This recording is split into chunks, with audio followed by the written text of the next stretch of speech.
Good morning, everybody. Today is May 26th. Welcome to my greenhouse. You can see all the citrus trees behind me. I also have 2 peach trees back there.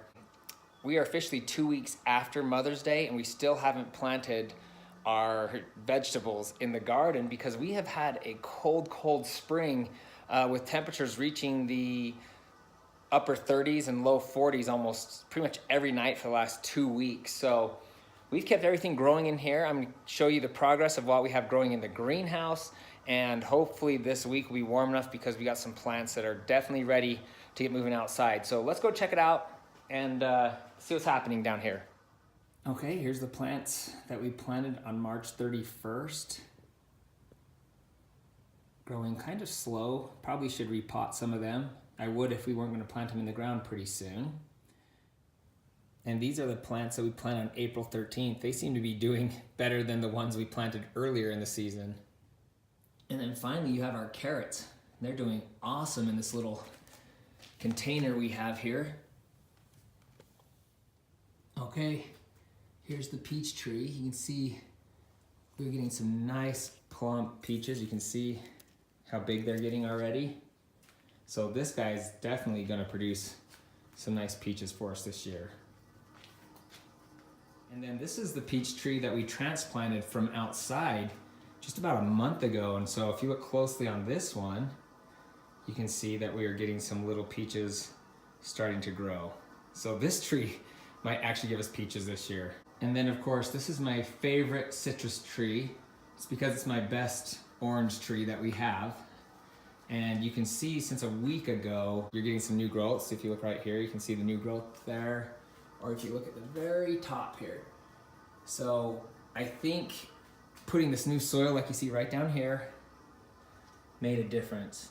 And as you know, we've been tracking the progress of my crooked little lime tree. We've been trying to straighten it out a little bit, but this guy may be the first tree to produce fruit for us. So you can see here, we've got a little bloom preparing to open, and then if you come up here, we actually have our first bloom, which will hopefully turn into a lime. Okay, and here you have my 2 zucchini plants. They are definitely ready to be planted outside. I'm slightly worried a big wind will come up and destroy them, and that's why I've kind of been waiting. And then of course, if you come over here, you're gonna see the 2 peppers. They're also getting ready to produce, so I need to get them in the ground. And then, of course, right here we have the cantaloupe, and that one, as well as the spaghetti squash, look like they could get outside. So I think it's about time to get these things planted. Okay, and here we're looking at the lily koi. You can see it's got some new growth right there at the top. As it gets warmer, this guy will definitely start growing better. And then, of course, we have the cabbage that my daughter got for her school project. So we're gonna get that into a bigger pot and get that growing outside too.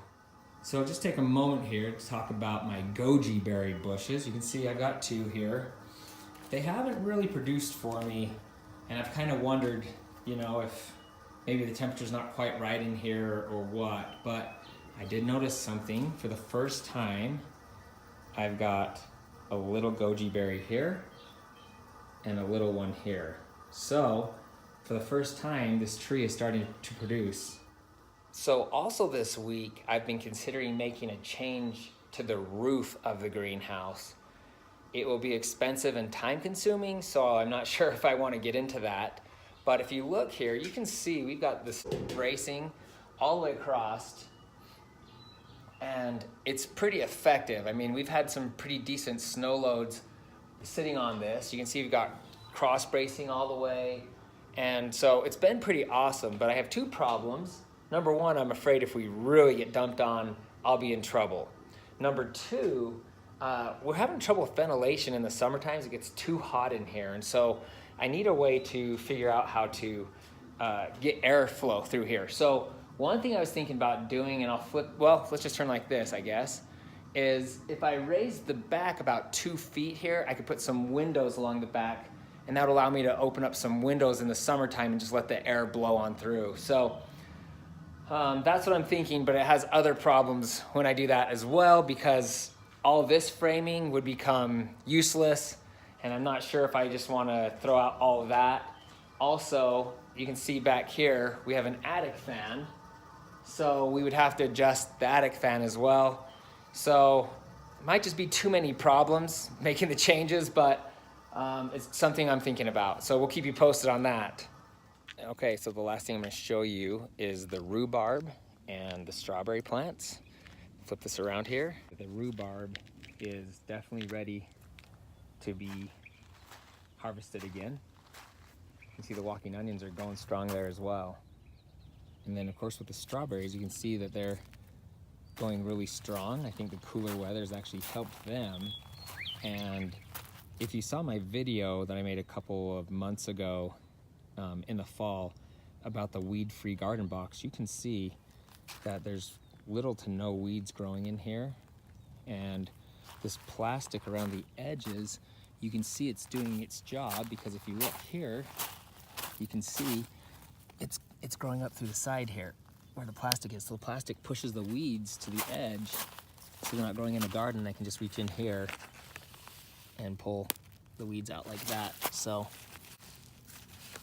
it's obviously working awesome.